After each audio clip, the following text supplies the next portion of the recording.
지난 주일에 우리 어떤 내용을 우리 살펴봤습니까? 솔로몬의 지혜에 대해서 봤습니다. 그죠? 솔로몬의 지혜는 다름이 아니라 듣는 마음. 솔로몬이 기브온 산당에서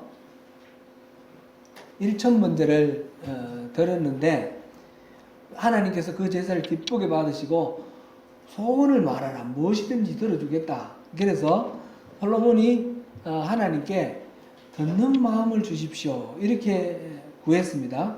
그 듣는 마음이라는 것은 하나님의 말씀을 듣는 그 마음이라는 것이었습니다. 그것이 바로 지혜였고 그것이 바로 총명이었습니다.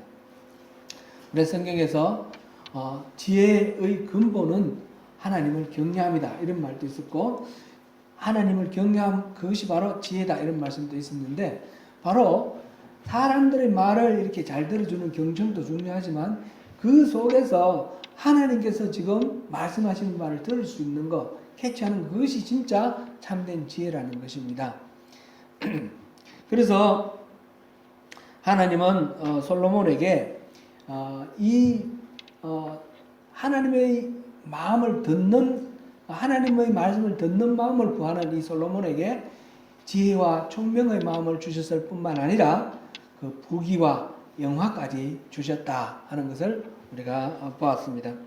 솔로몬은 하나님을 경외하는 그 지혜로 하나님의 백성 이스라엘을 잘 다스렸습니다.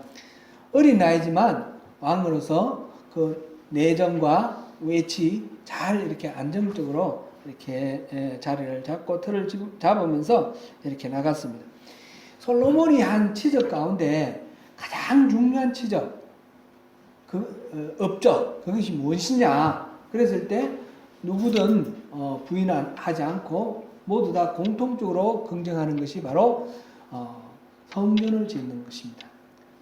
성전, 솔로몬의 성전, 우리가 이제 여러 통로로 얘기를 들었는데 솔로몬 성전, 이것을 지어서 완성했습니다. 솔로몬은 BC 971년에 왕이 되었습니다. 왕이 되었고 왕이 된 지 4년째 되는 967년이 되죠. 967년에 이 성전을 짓기 시작했고, 그리고 7년 동안 공사를 해서 960년에 이 성전을 완성을 합니다. 완공을 합니다. 이 성전을 짓기 위해서 두로는 그 이스라엘 바로 북쪽에 있는 페니키아의 유명한 그 도시 국가들이 두로, 시돈 이런 것들이 있죠. 이 페니키아가 지중해 전체를 이렇게 지배하고 있던 그런 해양 국가죠. 이 두로의 왕 히람과 다윗 왕과 이렇게 친했는데, 바로 솔로몬도 그 히람과 친하게 지내면서 계약을 체결을 합니다. 우리가 이 성전을 짓는데 필요한 여러 가지 목재는 레바논의 백향목, 이 가장 좋은 품질 좋은 그런 목재거든요. 그 페니키아 지역에 있는 오늘날 레바논이 바로 거기입니다. 그 레바논의 백향목, 그거를 우리에게 공급해 주라. 그럼 대가로 그럼 뭐 줄까? 그랬더니 그쪽에서는 궁중에서 필요한 양식을 달라. 그래서 양식을 주기로 하고 또 이 백향목을 받기로 서로 이렇게 계약을 체결해서 그것을 받았습니다. 그 다음에 이제 이 공사를 성전 완공하기 위해서 동원된 인력을 보면 그 목재를 채굴하기 위해서 동원된 사람이 3만 명이에요.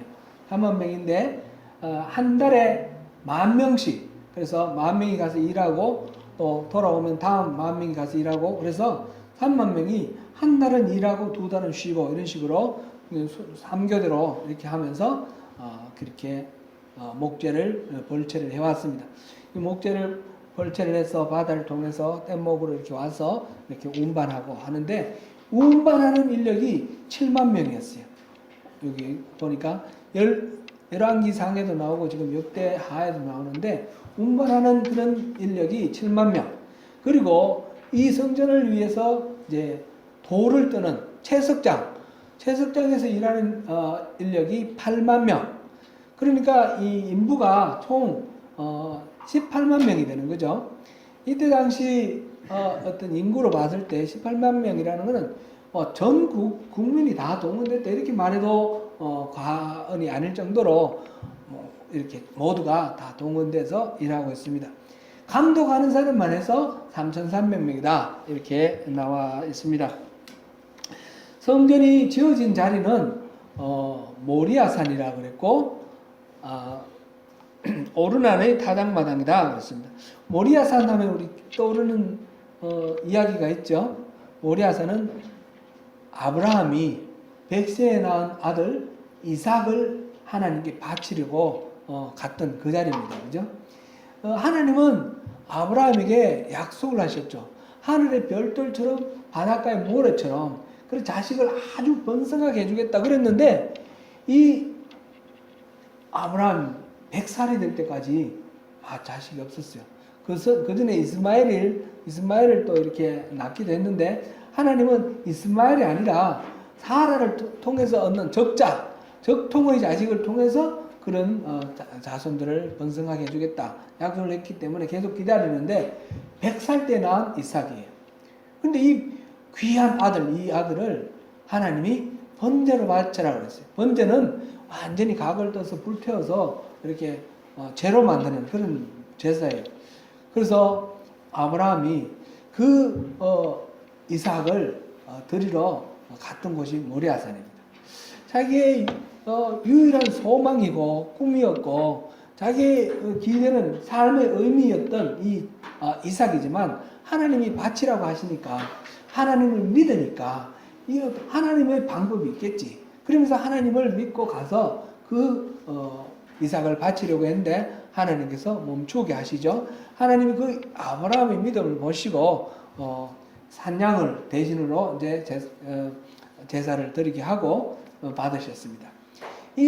그러니까 이 모리아라는 곳은 바로 자기의 가장 중요한 것, 자기의 전 존재, 그거를 바치는 제사를 드렸던 곳입니다. 바로 이 모리아산이라는 것은 예배라는 것은 철저하게 자기를 다 바치는 것이 참된 예배다라는 것을 우리에게 깨우쳐 준 그런 자리입니다. 우리 구약 레위기 배울 때에 우리가 번제를 배웠습니다. 번제를 봤는데 번제 그렇게 각을 떠서 완전히 다 태우는 거. 내장도 물 씻어서 태우고 다 태우고 완전히 태웠을 때 그러니까 막 보면 그 짐승을 잡느라고 피비린내도 나고 그 살이 타는 매캐한 노린내도 날 것이고 연기가 매캐하고 막 이런 상황 속에서 하나님께서는 그것을 향기로운 냄새로 받으셨거든요.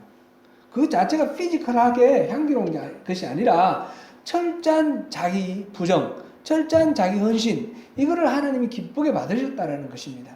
모리아산은 그것을 상징하는 산입니다. 근데 그 모리아산이 세월이 흘러서 여부수족이 그곳에 살 때에 여부수족의 그 오르난이라는 사람이 그곳에 타작마당으로 쓰고 있었습니다. 농사를 짓고 타작하고 하는 그런 타작마당으로 쓰고 있었는데 다윗이 또 하나님의 마음을 아프게 한 그런 범죄의 사건이 있었습니다. 인구조사를 해가지고 동원할 수 있는 군사력이 얼마인가. 그러니까 전적으로 하나님을 의존하지 않고 사람의 힘과 능력으로 나라를 다스리려고 그렇게 인구조사를 했는데 그것으로 인하여 큰 벌을 받게 되었습니다. 세 가지 중에 한 가지를 선택하라 해서 선택한 것이 3일 동안 전염병이 일어나겠다는 거죠. 그래서 3일 동안 전염병으로 그 이스라엘 전역에 7만 명이 죽었습니다. 그럴 때에 이 오르난의 타작마당에 서 있는 그 하나님의 사자 천사를 보고 그 오르난의 타작마당을 돈 주고 사서 값 주고 사고 그 자리에서 번제와 화목제를 들어서 하나님께 회개를 하고 하나님의 용서를 받은 그런 자리가 바로 오르난의 타작마당입니다. 같은 장소인데 옛날에 모리아산이었고 지금 오르난의 타작마당이었습니다. 그것을 지금 구입을 해가지고 지금 여기다가 성전을 솔로몬이 성전을 세우고 있습니다. 그러니까 이 성전 터전은 철저한 자기 희생, 철저한 헌신으로 하나님께 자기를 드리는 그런 예배와 자기의 죄에 대해서 철저하게 회개하고 하나님 앞에 나가는 그 예배, 이 제사, 자기 부정과 회개, 이것이 예배의 가장 근본적인 속성 아니겠습니까? 바로 그것이 바로 이 모리아산이며 오르난의 타작마당인 그 성전터가 바로 그런 것을 상징하는 자리였습니다. 바로 그곳에 성전을 세웁니다. 성전은 규모를 보면 길이가 60규빗, 너비가 20규빗, 높이가 30규빗 이렇게 되어 있어요. 그러면 30m, 10m, 15m 이 정도 되는데 이게 지금 폭이 한 10m 정도 되죠. 10m 되겠죠. 그리고 이 길이는 지금 한 15m 정도 될 것 같은데 15m, 20m는 조금 덜 될 것 같고 그러면서 한번 상상을 해 보십시오. 폭은 10m, 길이는 30m. 이거 2배 정도 길이 30m. 높이가 지금 높이는 15m. 높이 15m. 그 정도로 되는 그런 규모로 지금 성전이 세워집니다. 성전의 벽은 기본적으로 석재로 쌓았어요. 또 돌을 떠서 돌로 이렇게 돌벽돌로 쌓았고 그 위에다가 이렇게 나무로 이렇게 덮었습니다. 나무로 덮었는데 이 덮은 나무는 그 레바논의 백향목으로 덮었고 바닥은 잣나무로 덮었다 그랬어요. 잣나무로 마루를 깔았다 그랬고 천정과 벽은 백향목으로. 그러니까 그 당시에 있었던 최상의 그 석재와 최상의 목재로 이렇게 만든 겁니다. 그리고 그 위에는 또 금으로 다 덮었습니다. 완전히 천정과 벽과 바닥까지 다 금으로 다 덮었습니다. 거기에 성막에서는 이렇게 텐트를 쳤는데 조각목, 아카시아 나무로 이렇게 벽을 쌓고 그 위에 텐트를 이렇게 덮었는데 지금은 석재로 쌓고 그 위에 또 백향목으로 덮고 금으로 덮고 이런 식으로 이렇게 했습니다. 지성소는 그 성막에서와 마찬가지로 정육면체죠. 10m, 10m, 10m, 높이도 10m 이렇게. 그리고 성소는 10m, 20m, 그다음에 이쪽도 15m 이렇게 직육면체 그런 모양입니다. 우리가 이건 뭐 자세하게 알 필요는 없어요. 그냥 한번 지나가면서 한번 얘기해보고 그 다음에 잊어버려도 되는 것입니다. 그 다음에 지성소 안에는 감람나무로 그룹을 둘을 이렇게 만들었습니다. 그룹이 천사죠. 천사 날개가 한쪽이 5m, 이쪽이 5m, 그러면 10m죠. 날개가 20규빗인데 5규빗이니까 2.5m. 그래서 그룹 하나 날개를 폈을 때 5m 되는 두 그룹이 이렇게 서로 이렇게 마주 나란히 서 있으니까 이쪽 벽에서 저쪽 벽까지 이렇게 딱 꽉 차는 거죠. 그 지성소에 그룹이 있었습니다. 성막에서는 어떻게 되어 있었어요? 언약궤 위에 뚜껑을 이렇게 쳐서 이렇게 그룹을 이렇게 만들었어요. 그리고 언약궤 뚜껑, 이 그룹 사이가 바로 시연좌였는데 지금 여기서는 큰 그룹을 둘을 이렇게 만들어서 뒀습니다. 그 다음에 지성소에는 떡상이 있고 등대가 있고 향단이 있는데 분향단, 떡상 이런 다 황금으로 다 만들었고요. 그런데 등대는 성막에서는 하나가 있었죠. 하나가 있었는데 여기는 양쪽으로 5개씩 10개 이렇게 만들었어요. 그렇게 했고 마당에는 이제 성막 바깥에는 마당에는 성막에서는 번제단과 물두멍 이 두 가지가 있었는데 이 물두멍 대신 큰 바다라고 그랬어요. 바다. 직경이 10규빗, 높이가 5규빗 이렇게 되는 큰 이런 큰 솥을 이렇게 만들었고 소를 3마리씩 이렇게 사방으로 이렇게 바깥을 보게 하고 그 위에 바다를 올려놨고 물두멍은 10개를 만들어서 왼쪽 오른쪽 5개씩 이렇게 놓았어요. 그 다음에 번제단은 또 그대로. 근데 크기가 전부 다 큰데 번제단은 크기가 똑같아요. 5규빗, 5규빗, 높이 3규빗 이렇게 해서 번제단, 높제단이 있고요. 그 다음에 하나 또 다른 것은 이 성전 앞에 큰 기둥을 2개를 세웠어요.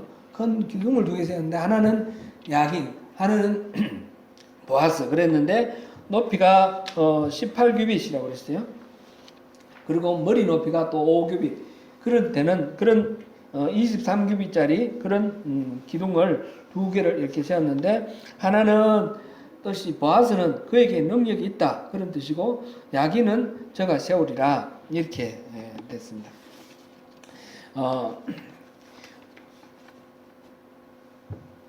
전체적으로 봤을 때 규모가 크고 이전에 성막은 이제 운반하기 좋게 조립식으로 이렇게 만들었는데 이제는 더 이상 운반할 필요가 없는 고정된 그런 성전으로 이렇게 만들었죠. 그렇게 해서 성전을 건축을 했는데 그 내용의 기사는 열왕기상 6장 7장에 자세히 나와 있고 똑같은 내용이 역대하 3장과 4장에 동일하게 기록되어 있습니다. 성전 건축을 마친 후에 지금 성전의 위치는 보면 이 예루살렘, 지금 예루살렘에 보면 아주 동쪽에 사진 보면 동쪽에 이렇게 절벽 같은 게 이렇게 있지 않습니까? 그리고 길쭉하게 이렇게 있다고 보면 되겠습니다. 다윗성, 여부수족이 쓰던 그 다윗성은 이 남쪽에 아래쪽에 있는 시온산이에요. 시온산, 다윗성, 시온산 여기 있고 중간에 이렇게 조금 간격을 띄워서 뒤에 모리아산이 있는 거예요. 모리아산이 지금 성전산이 되었습니다.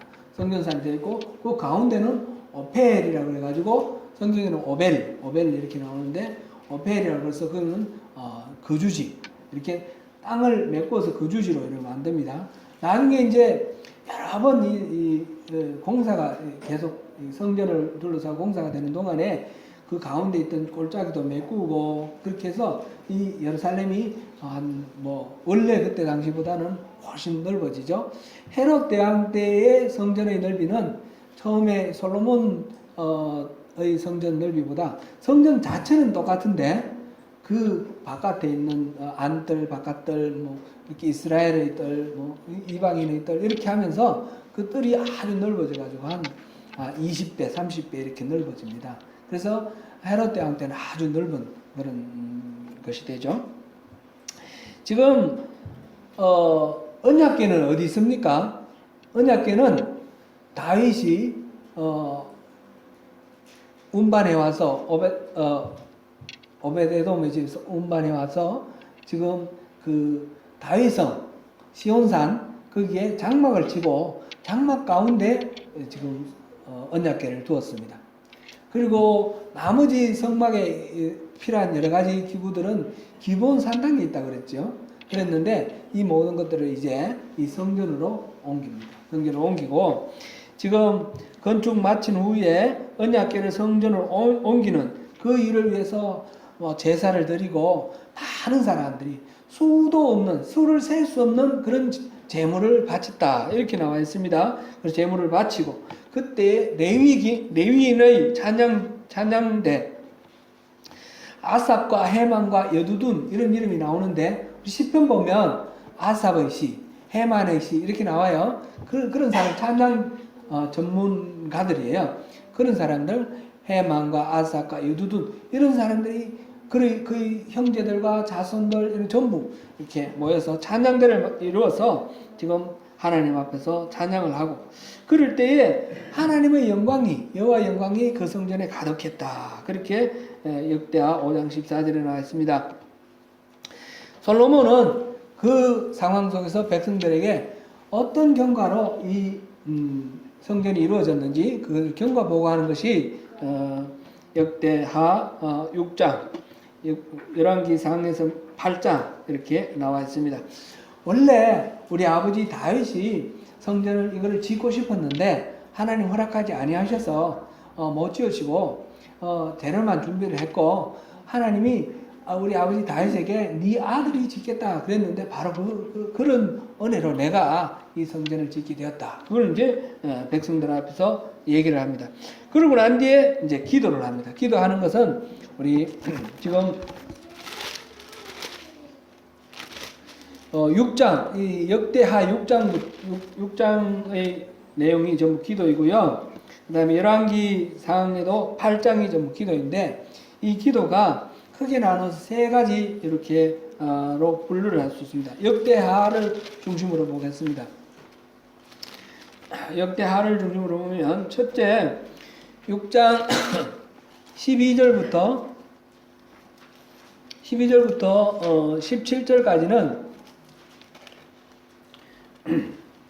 하나님이 우리 아버지께 약속하신 대로 내가 성전을 지었으니까 하나님 우리 자손 대대로 왕이 나올 수 있도록 우리 가문을 지켜주십시오. 우리 가문에게 복 주십시오 하는 그런 내용이고요.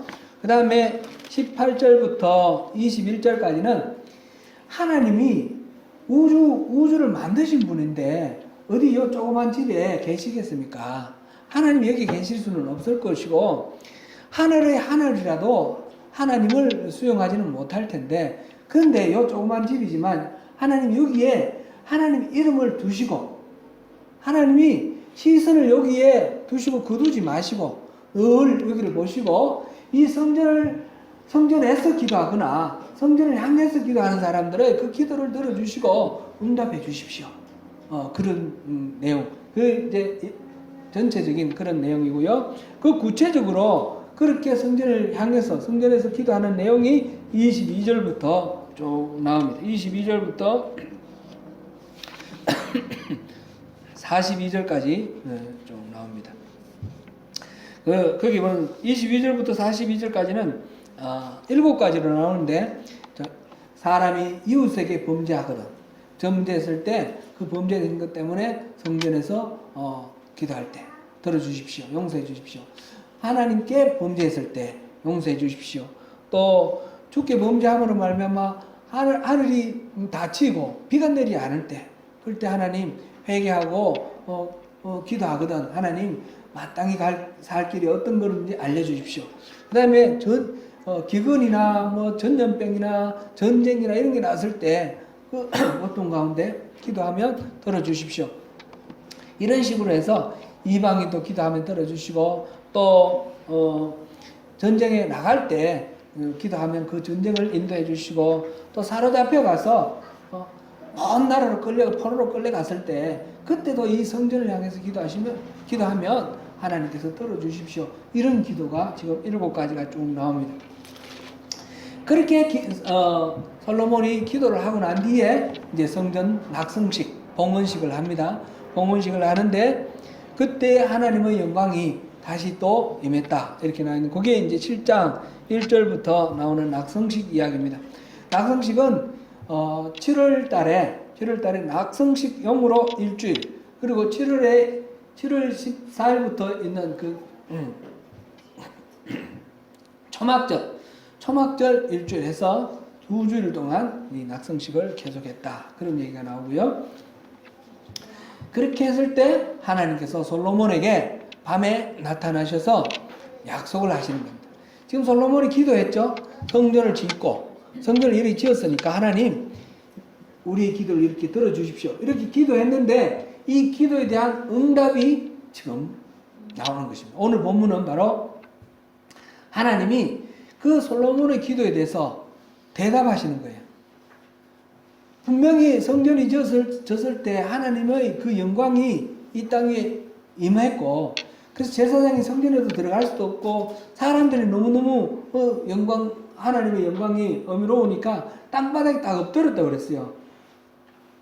돌로 깐 땅바닥에 엎드렸다고 그랬는데, 그런 식으로 하나님의 영광이 임했음에도 불구하고 하나님께서는 그렇게 기뻐하셨으나, 그러나 이 기도에 대해서 어떻게 응답할지는 지금 다르게 말씀을 하십니다. 지금 여기서 두 가지 옵션을 말하고 있습니다. 두 가지 옵션. 내가 너희 기도를 들었는데 너희 기도에 내가 응답할 텐데 이렇게 하면 이렇게 응답하고 저렇게 하면 저렇게 응답하겠다. 그것이 지금 오늘 내용입니다. 17절부터 한번 보겠습니다. 17절 한번 17절만 읽어보겠습니다. 7장 17절 역대하 7장 17절 시작. 내가 만일 내 앞에서 행하기를 내 아버지 다윗이 행한 것과 같이 하여 내가 내게 명령한 모든 것을 행하여 내 율례와 법규를 지키면 아멘. 지키면 내 율례와 법규를 지키면 그 다음에 나오는 18절 같이 읽어봅니다. 시작. 내가 내 나라 왕위를 견고하게 하되 전에 내가 내 아버지 다윗과 언약하기를 이스라엘을 다스릴 자가 내게서 끊어지지 아니하리라 한 대로 하리라. 율례와 법규를 지키면 약속한 대로 모든 그 번영을 주겠다라는 그런 말씀이죠. 그리고 19절 같이 읽어봅니다. 시작. 그러나 너희가 만일 돌아서서 내가 너희 앞에 둔 내 율례와 명령을 버리고 가서 다른 신들을 섬겨 그들을 경배하면 만약 율례와 규례를 지키지 않으면 어떻게 하는 거예요? 20절 같이 읽습니다. 시작. 내가 너에게 준 땅에서 그 뿌리를 뽑아내고 내 이름을 위하여 거룩하게 한 이 성전을 내 앞에서 버려 모든 민족 중에 속담거리와 이야기거리가 되게 하리라. 이 율례와 법도를 지키지 않으면, 법규를 지키지 않으면 이 성전을 무너뜨리겠다는 것입니다. 그 다음에 이어져 나오는 이야기가 사람들이 그 성전 그렇게 훌륭하게 지었던 이 성전이 왜 이 모양이 됐냐 그랬을 때 그 조상들이 이집트에서부터 애굽에서부터 인도해낸 하나님을 버렸다. 그래서 저렇게 망했다. 그런 이야기들을 지금 21절 22절에 이야기하고 있습니다. 조건부입니다. 조건부. 그죠? 조건부. 법도와 율례를 지키면, 법규와 율례를 지키면 약속대로 번성하게 해주고 안 지키면 망하게 하겠다. 그런 말씀이에요. 야, 율례와 법도를 지켜야 된다. 하나님이 우리에게 주신 율례와 법도를 다 지켜야 된다. 그러니까 우리가 참 가슴이 철렁하고 참 걱정이 됩니다. 근데 이 율례와 법도를 지킨다는 말은 그 성경에 나오는 여러 가지 율법들을 조문조문 지키는 것, 그거를 말하는 것이 아닙니다. 기본적으로 율례와 법도를 지킨다는 것은 하나님과의 바른 관계, 신실한 관계를 유지하느냐, 그렇지 않느냐라는 것입니다. 곧 17절에는 율례와 법규를 지키면이라고 나왔고 19절에는 내 율례와 명령을 버리고 가서 다른 신들을 섬겨 그들을 경배하는 이렇게 되어 있습니다. 율례와 법규를 버리는 것은 다른 신들을 섬기는 것입니다. 하나님을 섬기는 것과 다른 신을 섬기는 것, 이렇게 두 가지로 대비된다 이렇게 볼 수 있습니다. 이 이야기를 전체적으로 이제 통합한 그런 내용이 바로 14절입니다. 오늘 우리가 이번 주 중에 외일 성경 구절이죠. 14절을 다시 한번 읽어보겠습니다. 13절, 14절을 읽어보겠습니다. 13절부터 시작. 혹 내가 하늘을 닫고 비를 내리지 아니하거나 혹 메뚜기들에게 토산을 먹게 하거나 혹 전염병이 내 백성 가운데 유행하게 할 때에 내 이름으로 일컫는 내 백성이 그들의 악한 길에서 떠나 스스로 낮추고 기도하여 내 얼굴을 찾으면 내가 하늘에서 듣고 그들의 죄를 사하고 그들을 고치리라. 아멘. 문제가 있으면 기도하라는 거죠. 이 성전을 향하여 어느 성전에서 기도하라. 하늘을 닫고 비를 내리지 않거나 메뚜기가 소선을 먹거나 전염병이 돌거나 무슨 문제가 생기거나 기도를 하라는 거죠. 기도하면 응답하겠다 하는 그런 말씀입니다. 그런데 응답을 하시는 말씀이 내 이름으로 일컫는 내 백성이 그들의 악한 길에서 떠나 스스로 낮추고 기도하여 내 얼굴을 찾으면 내가 하늘에서 듣고 그들의 죄를 사하고 그들의 땅을 고칠지라. 우리말 성경에서는 맨 먼저 뭐가 되어 있습니까? 그들의 악한 길에서 떠나, 자기가 잘못하고 있는 죄 지은 자리에서 떠나서 악한 길에서 떠나서 그 그 다음에 기도하고 하나님을 찾고 그러면 악한 길을 떠나서 스스로를 낮추고 기도하고 하나님을 찾으면 하나님이 하늘에서 들으시고 이루어주겠다. 그런 응답하겠다. 그 말씀이죠.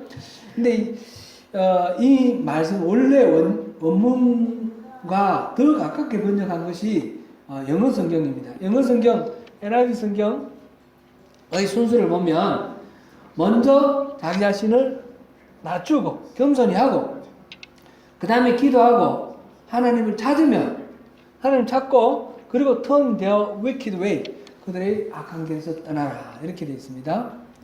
여기에 중요한 어떤 차이가 있습니다. NIV 성경이 여기 본문에 더 가깝게 더 맞게 번역한 것입니다. 지금 악한 길에서 떠나서 하나님과 가까워지는 것이 아닙니다. 하나님과 가까워지면 악한 길에서 떠나게 된다는 것입니다. 우리가 어떤 악한 일을 멈추려고 할 때에 우리 잘못된 죄를 지었을 때 다시는 이 죄를 짓지 않겠다고 결심하고 결단하고 막 하는데 반복해서 그 죄를 짓는 그런 경우가 있습니다. 어떤 경우는 우리 중독되어 있는 그 죄에서 벗어나지 못하는 경우가 있습니다. 그랬을 때 이 죄에서 벗어나야지 하나님이 기뻐하시고 나를 사랑해 주실 텐데 하면서 그 죄에 빠져 있는 자신이 너무 부끄러워서 하나님 앞에 가지도 못하고 그 죄와 계속 실험하면서 엎어지고 자빠지고 그러면서 스스로 패배감에 빠지고 좌절하게 되고 포기하게 됩니다. 그런데 지금 성경에서 하나님이 주시는 말씀은 그런 것이 아니라 겸손히 자기를 낮추고 자기 연약한 모습을 인정하라는 겁니다. 나는 죄인이다. 나는 넘어지는 존재다. 자기의 죄인을 인정하고 그리고 기도하라는 거죠. 하나님 도와주세요. 나로서는 이게 이길 수가 없네요. 하나님 또 넘어졌네요. 내가 그렇게 결단했는데 또 넘어졌습니다. 하나님 도와주세요. 그리고 하나님을 찾으라는 겁니다.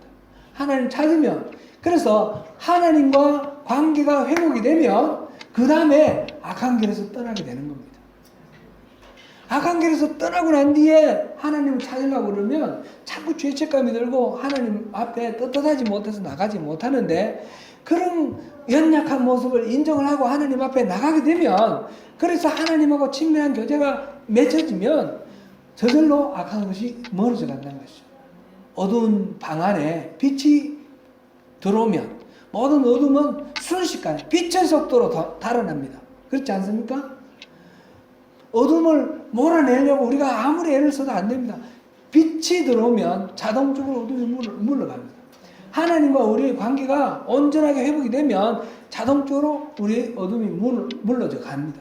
그렇게 되면 하나님께서 우리와 하나가 되셔서 우리의 그 모든 기도에 응답을 해주신다는 것입니다.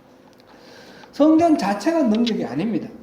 성전에 임재하시는 하나님, 성전에 이름을 두고 성전을 향하여 기도하는 그 영혼들을 바라보시는 하나님의 그 눈길, 그것이 있을 때에 성전은 성전입니다. 하나님의 관심을 끄시고 하나님 눈길을 거두어 버리시면 그것이 아무리 화려하게 레바논의 백향목에다가 정금으로 이렇게 싸고 아무리 화려하게 아름답게 지어진 그 성전도 그냥 돌무더기에 불과한 것입니다. 예레미야 선지자는 그래서 성전 문 앞에서 그 성전을 들어오는 사람들에게 말합니다. 이것이 여호와의 성전이다. 여호와의 성전이다. 여호와의 성전이다 하는 거짓말을 믿지 마라. 건물이 성전이 아니라는 것입니다. 하나님의 임재가 성전인 것입니다.